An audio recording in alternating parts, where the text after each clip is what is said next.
फांसी टाइप उसकी मांग के ऊपर लगा दिए गए। तो उन्होंने ठीक है कोई बात नहीं, आप हमारे एप्लीकेशन दे दीजिए, एक वकील दे देंगे आपको। एक वकील एप्लीकेशन दे दिया, वकील मिला। तो वो महिला वकील से मिलती है, जिला विधिक सहायता प्राधिकरण के वकील से मिलती है, तो कहती है 5,000 रुपए दे दीजिए तब एक केस प्रोसेस होगा। कैसी विधिक सहायता है। दूसरा केंद्र किशोर न्याय बोर्ड में कुछ मेंबर में स्टेट हूँ कानपुर में, उसके फाइनल में भी कुछ वकील होते हैं। एक एप्लीकेशन आता है बच्चे का कि हमारा कोई वकील नहीं है, वकील दे दिया है। बोर्ड ने मार्क कर दिया संबंधित वकील को कि वकील है, वकील साहब आप इसका केस देखिए। 10-15 दिन दिया करने के बाद कोई उसका रिस्पॉन्स नहीं दिया था। मालूम चला वकील साहब ने कहा मैं गया था फाइल के लिए, मैंने धर्म मजिस्ट्रेट से कहा कि आप सर ऐसे तो काम चलेगा नहीं, आप हमको परमिट करिए, मैं खुद पर्सनली इस केस को देखूंगा। और जब मैं गया तो मैं घंटे 2 घंटे मेहनत किया, वो फाइल मिल गई बच्चे की। उस फाइल पर 4 साल से उस बच्चे की तारीखी भी हो रही थी। तो ये फ्री के जो वकील हैं उनके लिए इस तरह से फ्री का वकील मिलेगा जो बच्चों का के लोगों को कल्याण करने के लिए और बंटवारा कर देंगे। इसको भी देखना मुझे जरूरत है कि फ्री के वकील कितना इफेक्टिव होगा और कितना मदद कर पाएगा बच्चे को। इस सब बातों को देखने वाले चैनल नेटवर्क का जो वकील है उसकी बात यहाँ उसी की बात की जा रही है। जजों का मजबूती से जमा करने वाले लोगों का समूह, उनसे लीगल एड से नहीं मतलब, वो तो गरीब का कपड़ा उतरवा लेते हैं। जमाल भाई बताएंगे, हमको उससे नहीं मतलब कि जो सिस्टम, इसीलिए कई विकल्प हमारे सामने, जिसमें एक विकल्प यह भी है कि हम इंडिविजुअली या group of lawyers jail supreme से मिलकर भी बात कर सकते हैं, या आईजी प्रिजन जैसी जो संस्था है जो कि कई मंडलों के जेलों का अधिकारी है, उससे भी हम अगर ह्यूमन राइट्स लॉ नेटवर्क की किताबें, फिल्में, मैगजीन दें और उसको परसू करें कि ये हम लोग गंभीर लोग हैं और वेल मीनिंग लोग हैं और फ्री लीगल एड के लिए काम करना चाहते हैं, तो वो भी हमारी मदद कर सकते हैं। डिस्ट्रिक्ट लीगल एड अथॉरिटी की हम नहीं बात कर रहे, वो बहुत सारी चीजें निगेटिव होती, बहुत सारी चीजें लोगों के चमचे या चाटुकार लोगों की संस्था बन जाती है, लेकिन हम उसके वैकल्पिक मॉडल के रूप में कोई चीज, जैसे सुमा ने कहा कि हम कैसे गए, हमको कैसे अवरोधों का सामना करना पड़ा, हमने कैसे उसको पार किया, कैसे कुछ कामयाबी मिली। तो बहुत सारे करप्शन है लेकिन कुछ चीजें हासिल भी होती हैं। हमारे बार के जनरल सेक्रेटरी साहब बोल रहे थे, उन्होंने बहुत सारी ऐसे सक्सेस स्टोरी सुनाई और भी हमारे साथी सुनाए। तो थोड़ा सा हम लोग कुछ अच्छी चीज निकाल सके इसके बारे में। श्रीनारायण शुक्ला जी है, बहुत वरिष्ठ है ये कानपुर में, तो सबको कोई न कोई एक गाइडेंस मिलता ही रहेगा। और कुछ साथी जमीन जी कुछ लोग जो है उसमें जोड़ने पड़ेंगे आपको अपने संगठन के नाम से। अब उसमें 2-3 दिक्कतें हैं। नंबर 1 दिक्कत ये है कि आपके इस टाइप की बुक्स का अभाव होता है, वकीलों के पास भी जानकारी का अभाव है। हर आदमी जो है मतलब उस टाइप की जानकारियां नहीं रखता है, तो एक तो जानकारी उनको प्राप्त में दी जाए। दूसरा, आपके बहुत सारा काम हम लोगों के पास आता है, वापस भी हो जाता है, जो आपके कागज का भी पैसा वहन नहीं करे। और मैंने अपने स्पीच में भी कहा था कि आपके 24 घंटे 48 घंटे क्रिमिनल लॉ में किसी भी व्यक्ति के लिए महत्वपूर्ण होते हैं, चाहे वो पीड़ित पक्ष हो और चाहे फर्जी फंसाए करने वाला हो। उस समय उसको हेल्प चाहिए, उस हेल्प को करने में एक एक्सपेंसेस जाते हैं, वो एक्सपेंसेस 50 कौन करेगा। तो ये कुछ चीजें ऐसी होती हैं कि जिनके अभाव में आदमी मदद करना चाहता भी है लेकिन नहीं कर पाता।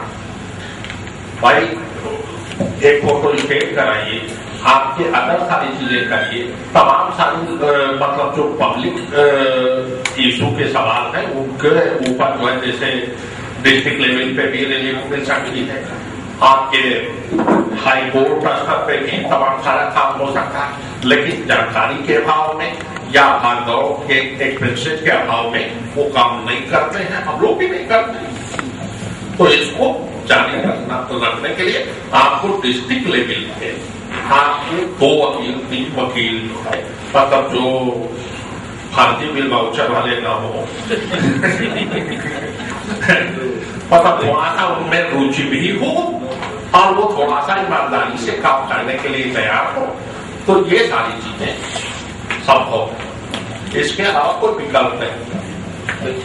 आई थिंक मैं आपका सवाल का जवाब देना चाहूंगी। एक हमारे पास यहाँ पर लिस्ट है जिसमें 60 या 65 लॉयर्स हैं जो कि अलग अलग डिस्ट्रिक्ट से हैं, और इन सबका नाम, नंबर और ईमेल एड्रेस हमारे पास है। अभी ये 60 लोग जो हमने पहचाने हैं, ये अलग अलग मीटिंग से निकल कर आए हैं। हम चाहते हैं पहली चीज कि यहाँ पर जो भी हमारे साथ जुड़ने का इच्छुक है या जो भी लॉयर हमारे साथ काम करने के इच्छुक है, प्लीज हमें आकर अपना नाम और नंबर और एड्रेस बताएं। वो हमारी पहली एक्सपेक्टेशन है, जिससे कि हमें पता हो कि हम हर डिस्ट्रिक्ट में अप्रोचेबल हैं। हमें कोई भी कहीं से भी कॉल अगर करेगा तो हमें पता है कि इस डिस्ट्रिक्ट में फला फला इंसान या फला फला लॉयर या एक्टिविस्ट मौजूद है जो हमारी सपोर्ट के लिए तैयार है। दूसरी चीज जो खर्चे पानी की बात सर ने कही, ये कल कॉलिन सर ने भी यहाँ पर आकर बोला था कि अगर कोई केस जो कि जेन्युइन है, जो कि गरीबों का है, जिस पे अत्याचार हुआ है और जिसको हम रिकॉग्नाइज कर रहे हैं या आप रिकॉग्नाइज कर रहे हैं, उसका पूरा खर्चा हम उठाएंगे। आपको पैसे रुपए की चिंता करने की जरूरत नहीं है इस बात के लिए कि सिर्फ पैसा नहीं है इसलिए उसका केस नहीं लड़ा जाएगा, ऐसा बिल्कुल भी नहीं है। तो आप ये बिल्कुल मत सोचिए कि हमें वकील को देना पड़ेगा, हमें कागज भरवाना पड़ेगा या हमें कोई भी कानूनी कार्रवाई के लिए पैसा खर्च करना पड़ेगा। मैं HRLN की तरफ से और यहाँ पे बैठे सभी लोगों की तरफ से ये बात की रिस्पॉन्सिबिलिटी लेती हूँ कि खर्चे में आपका पैसा नहीं लगेगा। आप हमें बताइए, जेन्युइन केस है, कोई भी गरीब है, उसका केस हम HRLN की तरफ से बेयर करेंगे। Then competence is the another. Yeah. So, what do you want to say? And anyway.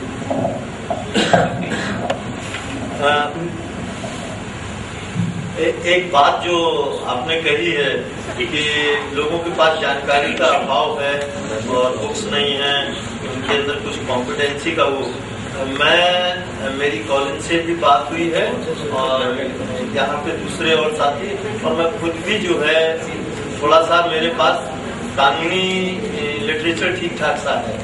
मैं समझता हूँ कि अगर ऐसी कोई जरूरत किसी को आ पड़ती है तो जहाँ तक कॉन्फिडेंस का सवाल है, वो पार्ट हम लोग जरूर और बहुत मजबूती के साथ जो भी साथी इस तरीके की जिम्मेदारी लेगा उसके साथ शेयर करने को तैयार है। जी बताइए आप, इसमें कतई ये संकोच करने की जरूरत नहीं है कि बुक्स का या जानकारी का या कॉन्फिडेंस उस तरीके से दिक्कत पैदा करेगी और उसकी वजह से किसी आदमी को सफर करना पड़ेगा। हमारे जो तेवर हैं, हमारे जो जुझारूपन है, वो कोई सरकारी मदद का मोहताज नहीं है। हम पूरी मजबूती के साथ तो बताइए कि कॉम्पिटेंस क्या है, कैसे केस होगा।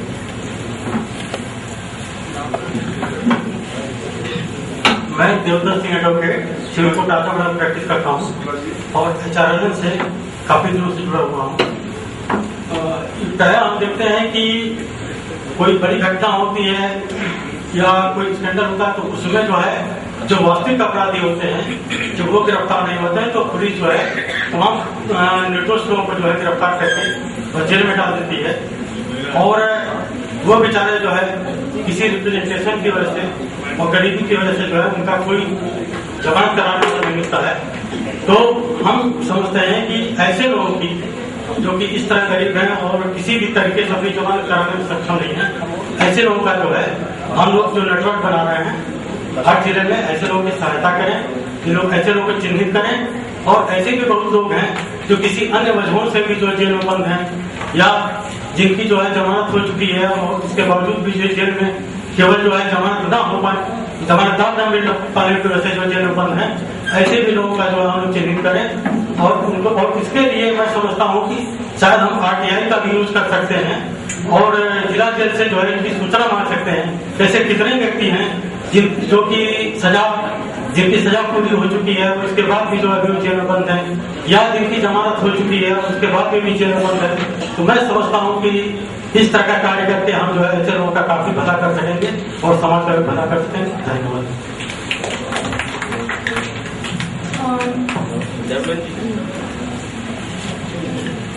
ट्रायल की स्थिति में तो मैं समझता हूँ कि नेटवर्क बनाने से पहले ये भी क्लियर कर लेना चाहिए कि हम किस स्टेज तक मदद कर पाएंगे, क्योंकि सामने वाले की जो स्थिति होगी उसके स्तर पे ही वो मदद करने का आश्वासन दे।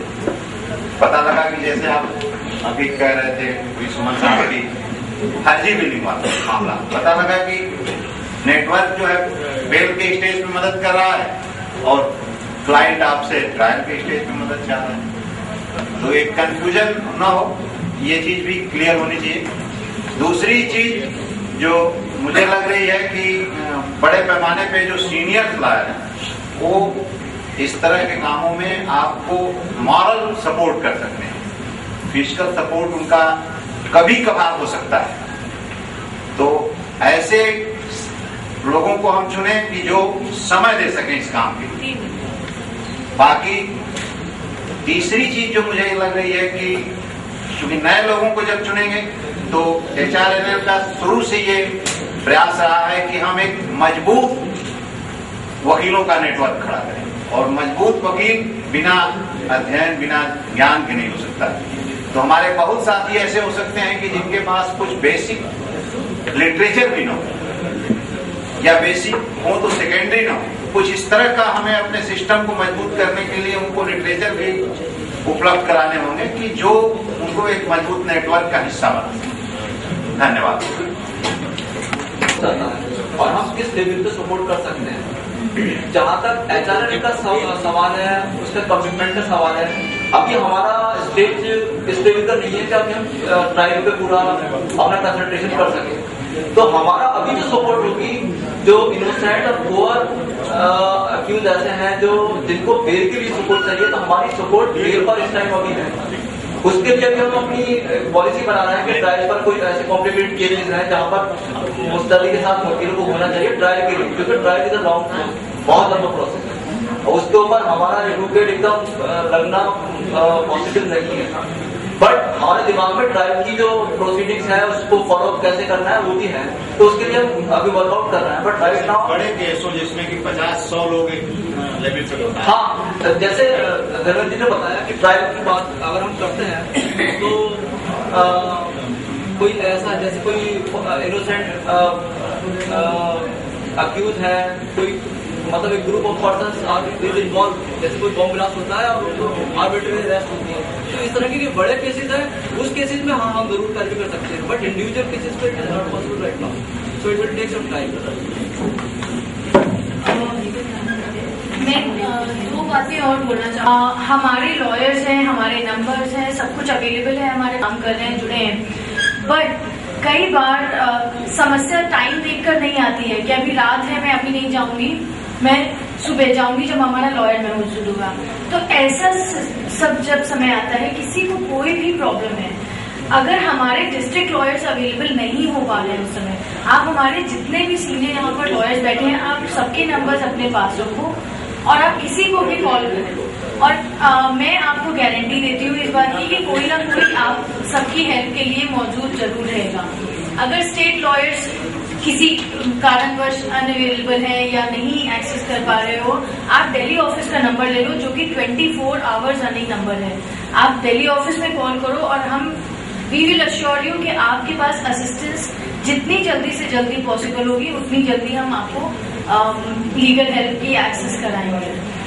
दूसरी चीज ये है कि हमें आप मीटिंग के एंड तक एक लिस्ट दे सकते हैं, अगर जो भी आप हमसे जुड़ना चाहते हो या जो भी लॉयर्स हमसे जुड़ना चाहते हैं, आप हमें लिस्ट दे दो ताकि हमारे लिए और आसान हो, हम अपनी लिस्ट को और ज्यादा बड़ा कर सकें और ज्यादा नेटवर्क बढ़ा के स्ट्रॉन्ग बना सकें। कितने व्यापक स्तर पर पुलिस के जुर्म है, आप हर केस को हैंडल नहीं कर सकते, लेकिन बीइंग एक्टिविस्ट जब हम लोगों के सामने या हमारी जानकारी में पुलिस पास रेप केस आता है, तब एक्टिविस्ट होने के नाते हमारी फौरन जिम्मेदारी बन जाती है कि इस केस में हाथ डालें। इस तरह के तमाम केसेस आते हैं, वहां पर हम लोग बीइंग एक्टिविस्ट हम सारी फैक्ट एंड फाइंडिंग करते हैं, इमीडिएट इंटरवेंशन करते हैं, और ऐसे केस में शुरू से देखिए कोई पेट से सीख के नहीं आता। जिस वक्त हमने इंटरवेंशन शुरू किया, हम बहुत न्यू कमर थे, जूनियर थे और हमारे पास कोई क्रिमिनल नॉलेज नहीं। लेकिन हेलो, ये बंद वो ले लें। हेलो,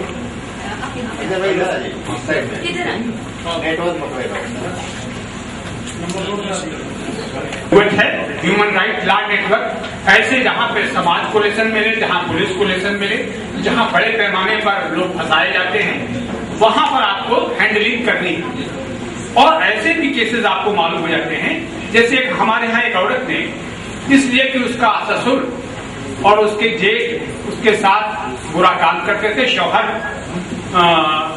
दिल्ली में नौकरी करता था, मजदूरी, वो आता भी था, उसे शिकायत भी करती थी जब वो, तो उसको ओवरहियर करते थे। जब उसने उसकी लड़की की इज्जत पे हाथ डाला तो उसने सुसाइड कर लिया। सुसाइड करने की कोशिश की बच्चियों के साथ और बच्चे के साथ। इत्तेफाक से 2 बच्चे मर गए, 1 बच्चा जिंदा रह गया और वो जिंदा रह गई। उसके बाद उसका मेंटली उसने बोलना बंद कर दिया और हम वकील लोगों ने तमाम कोशिश की कि जाके उससे बात करें, लेकिन वो ये भी बताने को तैयार नहीं थी। काफी कोशिश के बाद, फैक्ट फाइंडिंग करने के बाद, हमारे तमाम साथी ऐसे एक्टिविस्ट होते हैं और हम लोग में अगर ये स्पिरिट नहीं है कि हम ह्यूमन राइट एक्टिविस्ट होने के नाते ऐसे केस में हैंडल करें, तो फिर हम इस नेटवर्क में हमको जोड़ने का हक भी नहीं। तो हम लोगों ने जब फैक्ट फाइंडिंग की और उससे जो तथ्य निकल के आए, पूरी कहानी सामने आई, तब हम लोगों ने उस औरत की मदद की और उस मदद करने के बाद हमने उसका फॉलो अप किया। जहां तक पुलिस मार्क्सरेट की बात है, हमारे यहाँ जिनकी बलात्कार कहानी हुआ था और हम लोगों ने फॉलो अप किया और वो पुलिस वालों को 10-10 साल की सजाएं 4-4 साल की हुई। तो ऐसे केसेस में भी आपको इंटरवेंशन करना चाहिए। और काफी दिन से जो लोग सजा भोग रहे हैं, अगर आपकी जानकारी में आता है, आप मालूम करते हैं, तो जितने FIR करेक्शन में हम जानते हैं कि अदालत में, CJM कोर्ट में जहां आप FIR की कॉपी लेने जाते हैं, वहां आपसे 50 से 100 रुपया आपको बिहाइंड दी बैक रिश्वत देकर के वो लेनी पड़ती है। वो सारी बातें कहने की नहीं है, वो सब करना पड़ता है और वो सारे एक्सपेंसेस जब HRNL देने की गारंटी दे रहा है। और इस सूचना क्रांति के युग में अगर आपको उस पर्टिकुलर टॉपिक पर कोई जानकारी नहीं है, तो मोबाइल फोन कीजिए, अपने दूसरे साथी से मालूम करिए कि ऐसा ऐसा केस है, हम इसको किस तरीके से हैंडल करें और ऐसे पोजीशन में क्या करना चाहिए। साथियों, मैं चाहूंगा कि आप खुद अपने मन से अगर आप इस भावना से जुड़ना चाहते हैं तो आइए, आपका स्वागत है। HRNL इतनी क्या हेल्प देने को तैयार है। और मैं एक बात और जिम्मेदारी से कह रहा हूं कि आप जहां एक तरफ कुछ भला करते हैं, उसके साथ आपका नाम भी तो होता है और उसका एडवांटेज आपको अपनी फील्ड में भी तो मिलता है। Thank you. बट शाश्वती ने बोला मुझसे कि मुझे बताना चाहिए आपको कि मेरा खुद का जो एक्सपीरियंस है, छोटा सा ही, बट ऑलमोस्ट मैंने 1 महीना में, मतलब एक महीना में, हर महीने में मुझे शायद है कि बेल दिलवाना कोई बहुत मुश्किल काम नहीं है, पर बहुत आसान भी नहीं है। अगर मैं 10 से 20 बेल केसेस पे काम कर सकती हूँ 1 महीने में, मुझे लगता है यहाँ पर बैठे हर एडवोकेट, हर लॉयर, हर डिस्ट्रिक्ट में कम से कम 1 या 2 बेल केसेस कर सकते हैं। और वो कोई बहुत बड़ी नामुमकिन सी या असंभव सी बात बिल्कुल नहीं है।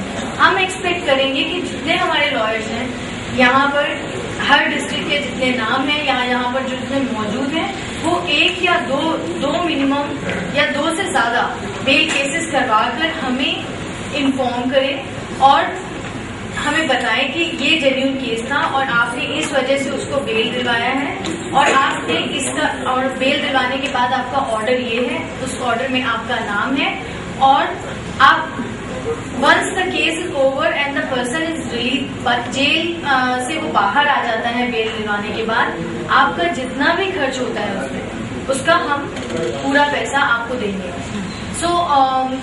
और हम ये एक्सपेक्ट कर रहे हैं कि हर डिस्ट्रिक्ट से कम 1 या 2 लॉयर्स हमें अपना नाम दें और अपना, अगर आप नहीं हो या आपके कोई और दोस्त या साथी इस काम को कर सकते हैं, आप उनका नाम हमें दो और हमें 1 या 2 केसेस पर मंथ आप हमें दिल्ली ऑफिस में भेजो। So that is our expectation and जब करते हैं बात नहीं वहाँ नाम डाले तो अमूमन बहुत कम वहाँ बेल ऑर्डर होते हैं तो सीधे उसमें नाम एडवोकेट्स का नहीं डालते। हाँ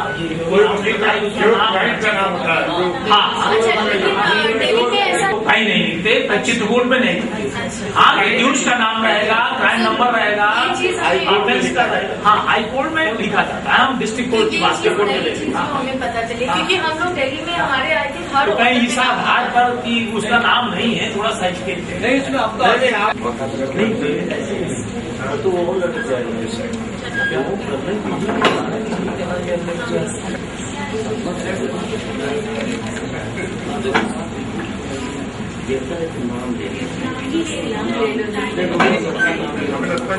कुछ नाम जो है संभवतः आ गए हैं वहाँ पे। जितने भी लॉयर्स यहाँ मौजूद हैं तो अपना नाम दे सकते हैं, अपना नाम, कंप्लीट एड्रेस और ईमेल एड्रेस वो हमें दे दें ताकि हमें नेटवर्क बनाने में जो प्रोग्राम पूरा सेट करना है डिस्ट्रिक्ट वाइज वो हम सेट कर सकते हैं। नाम दे दीजिए अपना नाम। नहीं मानिए हम यहाँ पर है तो कोई दो वकील से अगर बात हुआ उन्होंने कहा मैं नाम चाहिए तो आपने ईमेल आई दी उसका नाम भिजवा दिया जाएगा। नहीं मैं समझी नहीं मैंने कल ये जो एक्शन